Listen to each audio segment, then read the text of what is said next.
जितनी सुगंध है, सागर में जितना है पानी। फूलों में जितनी सुगंध है, सागर में जितना है पानी। दिल में उतनी उमंग है, दिल में उतनी उमंग है, हवाएं भी हुई मस्तानी।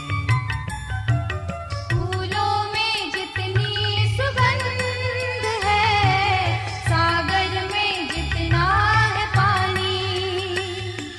फूलों में जितनी सुगंध है, सागर में जितना है पानी।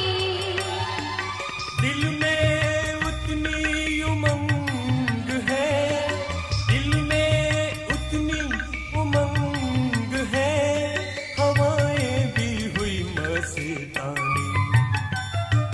फूलों में जितनी सुगंध है, सागर में जितना है पानी।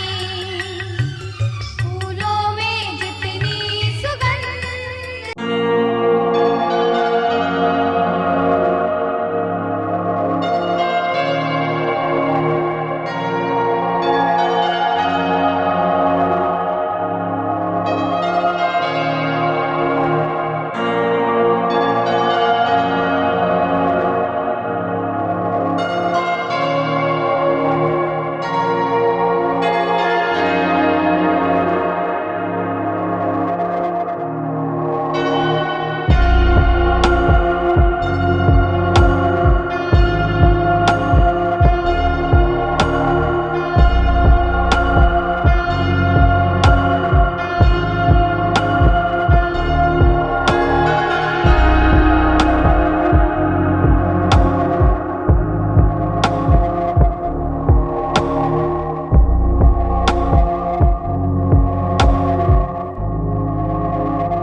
पावन बनाने वाली चैतन्य ज्ञान गंगाएं यहाँ उपस्थित हैं। उन सबको देखकर मन बेहद हर्षा रहा है। एक से एक की ऊर्जा कई गुना बढ़ रही है। हो सकता है कि दादी जी ने जब यहाँ का उद्घाटन किया होगा तब की खुशी कुछ और रही होगी। समय प्रति समय यहाँ पर अनेक प्रोग्राम हुए होंगे और बहुत खुशियाँ हैं यहाँ पर चारों ओर फैली होगी। लेकिन आज विशेष यह जो स्नेह मिलन हमारा है, उसमें हमें सबसे बड़ी जो खुशी है विशेष उन लोगों के लिए है। वैसे तो कविता बहन जी ने बहुत बड़ी दिल करके हम सभी को बुलाया और हम सभी आए हैं, खुशी से आए हैं। लेकिन विशेष अमर भाई जी को भी नया जीवन मिला, सुदेश भाई जी को भी नया जीवन मिला और यही खुशी हमें आज यहाँ तक ले आई है। और हम आपके लिए बहुत मंगल कामना करते हैं कि बाबा आपसे बहुत सेवाएं ले और आपका जीवन और निर्विघ्न होकर चार चांद लगाकर वो जीवन सेवा करे। ओ बचपन के दिन भुला न देना, ओ बचपन के दिन भुला न देना। आज हंसे कल रुला न देना, आज हंसे कल रुला न देना। ड्रामा हूबहू फिक्स है। उस ड्रामा की घड़ी के अनुसार इस कार्यक्रम को होते होते 2.5 वर्ष हो गया।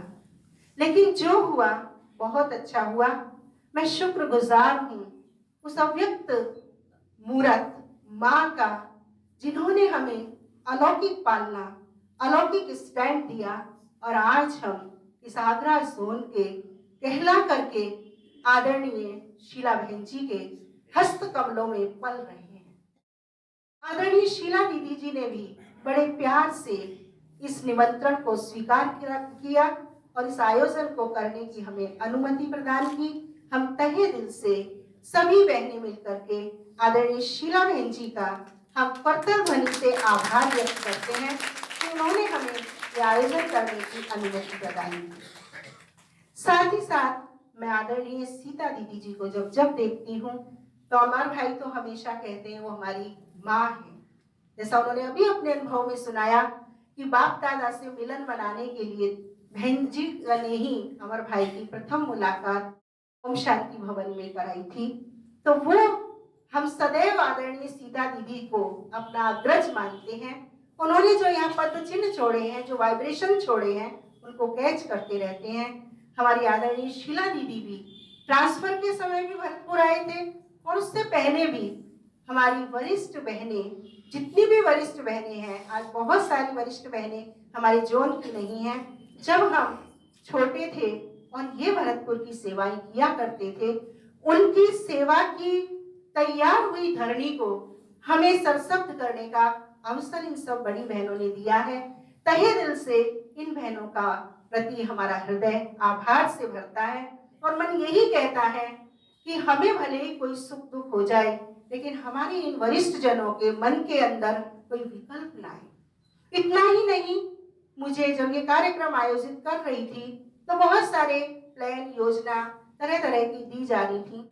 मैंने यही कहा कि इस रविवार की बाबा की मुरली थी, अव्यक्त मुरली।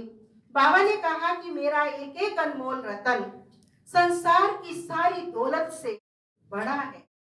वो पॉइंट मेरे दिल में ऐसा घुसा हुआ था कि नहीं, मुझे हर हद की बात को भूलकर, हर साधारण व्यक्त और व्यर्थ बात को भूलकर, मुझे प्यारे बाबा जिन अनमोल रत्नों को इस भाव से, इस संकल्प से, इस पति दुनिया से चुनकर ला रहे हैं, यदि मेरा उससे सच्चा प्यार है तो मैं नैन मिलाकर, मस्तक से उनके प्रसन्नता को पाकर, हृदय से उनको हृदय से लगाकर, हाथ को सहयोग का साथ बढ़ाकर मैं उनका एक सुंदर सा स्वागत, अभिनंदन करूं।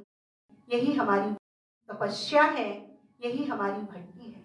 मुझे अमर भाई ने भी कहा, मैंने अमर भाई को यही कहा कि अमर भाई, जब हम मधुबन जाते हैं, हमारे लिए वरिष्ठ जन कुछ करते हैं, हमें जो खुशी, उमंग और सुख मिलता है, उसके बाद जो हम सेवा करते हैं, उसका पुण्य किसे मिलता है?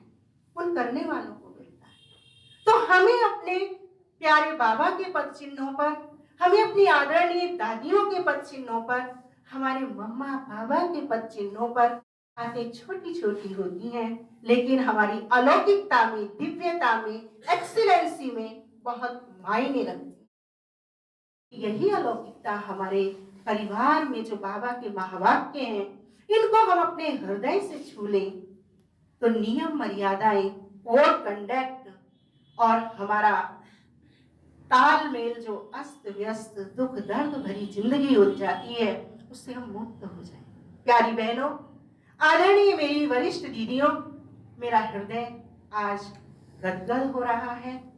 प्यारे बाबा के प्रति आदरणीय दीदी को आज भी मैं भूल नहीं पा रही हूँ। तो बहन जी, एक छोटा सा मकान था, वहाँ किराए पे रहती थी और उस समय ये जगह दी हुई थी और इसमें एक छोटा सा कमरा, जो भी एडिटिव रूम बना हुआ है, वो बस बना हुआ था और ये हॉल एक गड्ढा था जैसे, और उस गड्ढे में सारी जो बहनें, माताएं पूरी रात तपस्या की थी। हमें वो दिन याद आया अभी कि सारी रात, और हम भी बहन जी के साथ आए कई बार, लेकिन वो दृश्य आज अभी बार बार सामने आ रहा है कि मैं यज्ञ में आई साकार बाबा के टाइम पर, और तब से लेकर के मेरा एक तो यही रहा, जो मुझे आज्ञा मिली, जो बहन जी ने कहा, कभी उसका हमने अवज्ञा नहीं की। और मैं इतनी छोटी थी, वहाँ एक बार फोन आया, और उस समय आपको मालूम है फोन इस तरह से नहीं लगाते थे, तो ऐसे ही फोन लग जाए, डायल करते थे और बुक कराते थे, ट्रंक कॉल बुक कराते थे। तो वहाँ पर फोन आया कि जल्दी बताओ आप कौन बोल रही हैं, जल्दी बताओ। मैंने तो सोचा कौन है, पता नहीं, मैंने सरलता से अपना नाम बता दिया। अब बार बार फोन आए, उनसे बात करा दो, शीला बहन से, शीला जी से बात करा दो। मैंने कहा भाई मैं बोल रही हूँ। नहीं, उनकी आवाज़ तो बहुत मीठी है, बहुत अच्छी है, आप नहीं है। मैंने कहा वो यहाँ से चली गई, मैंने ऐसे ही झूठ बोला। मैंने कहा तो यहाँ से चली कब आएंगी मुझे मालूम नहीं है। यहाँ यज्ञ में आए बाबा के, अव्यक्त होते ही आ गए थे, साकार में मिले बाबा से, अव्यक्त होते ही बाबा के थे तो हम छोटे ही, लेकिन हमें कभी ये लगता ही नहीं था किसी को नहीं कि ये छोटी है। एक भाई वहाँ आता था, हमने उसको बोला यहाँ नहीं आना है, अब नहीं आता वो तो उसको दूसरे मिलते थे कि तुम आते नहीं हो, अरे वहाँ तो एक शेर नहीं बैठी है, वहाँ शेर नहीं बैठी है, मैं नहीं आऊंगी। क्योंकि हमने उसको रोक दिया था, उसी कारण से वहाँ का ये सब माहौल खराब।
खुला आसमान मिला, मिल गए जो आप भगवान हमें। राह देखते रह जाएंगे तेरे बिना, मेरा रोए रोए हंस विदा हो चुका, मेरे नैनों का नीर खत्म हो चुका, बेटा होता तो तुमको कर रख लेता, तुम तो विश्व सेवा की शक्ति हो, मेरा रोए रोए